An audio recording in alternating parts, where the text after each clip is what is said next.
BFM Bourse, USA Today.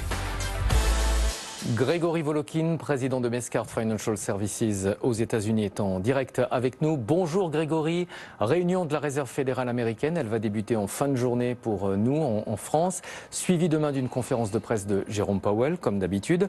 La Fed a beaucoup de chiffres à digérer avant cette réunion, notamment les prix à la production. 0,6% de hausse sur le mois de mai et 6,3% de progression en rythme annuel. Ça confirme bien le retour de l'inflation.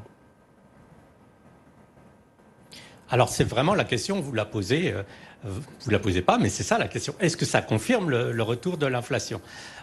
Si je suis la Fed actuellement, je répondrais comme un Breton, c'est un retour mais transitoire. Donc la Fed pour le moment ne pense pas que l'inflation va s'installer. Et les chiffres d'aujourd'hui n'indiquent pas non plus que l'inflation va s'installer. Parce que, par exemple, la hausse très très forte au niveau des prix à la production sont dans ce qu'on appelle les biens moyens dans la chaîne de production, c'est-à-dire dans le pétrole, donc l'énergie, l'acier et ce genre de produits. Et c'est dû surtout, en fait, aux problèmes de chaîne de livraison, de chaîne de production. L'impression en voyant ces chiffres, c'est qu'elle ne va pas changer la vie de la Fed et que la Fed va continuer ce discours que l'inflation, c'est normal actuellement, mais que ça va se corriger de soi-même un peu plus tard. Ce n'est pas sûr et en fait, plus tard aujourd'hui, je vous dirai un peu pourquoi, parce que beaucoup de gens ont un autre avis. Autre chiffre aussi assez confus, je dirais, parce que c'est ça qu'il faut vraiment dire des chiffres d'aujourd'hui. Ils sont confus. C'est les chiffres des ventes de détail. Ces ventes de détail, tout d'un coup, baissent assez fortement au mois de mai. Première chose à dire, c'est qu'elles ont été revues fortement à la hausse le mois précédent. Donc, l'un compense l'autre. Deuxième chose, surtout, c'est qu'en fait, les ventes de détail mesurent beaucoup plus les ventes de biens, comme un réfrigérateur, une voiture, de l'électronique, que les ventes de services. Les ventes de services, qu'est-ce que ça va être ? Ça va être les restaurants, les bars, mais ça va être aussi les billets d'avion, les voyages, les coupes de cheveux chez le coiffeur, si je veux dire.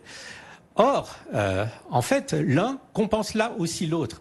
Les Américains avaient beaucoup acheté de biens parce qu'ils ne pouvaient pas dépenser l'argent pour leurs loisirs pendant assez longtemps, pendant pratiquement une année. Or là, que tout se rouvre, ils ressortent, ils voyagent, ils prennent l'avion, ils louent des voitures, etc. Sauf que, évidemment, ça fait reculer tout ce qui était l'achat de biens de consommation tels que, comme je le disais, par exemple, des voitures ou des réfrigérateurs. Donc là aussi, il y a des chiffres qui sont assez confus et qui n'indiquent pas ni un effondrement de la consommation, pas du tout, mais n'indiquent pas non plus que cette consommation va continuer à accélérer. Il ne faut pas oublier que la hausse de la consommation sur le premier trimestre est de plus de 11%. C'est très important année sur année. Elle va se stabiliser, cette consommation. Et je dirais que les deux chiffres qu'on a eus aujourd'hui sont des chiffres qui n'amèneront pas du tout la Réserve fédérale à changer son discours, sa patience. La seule question, c'est est-ce qu'ils ont raison ou est-ce qu'ils ont tort ? Et ça, c'est l'avenir qui nous le dira.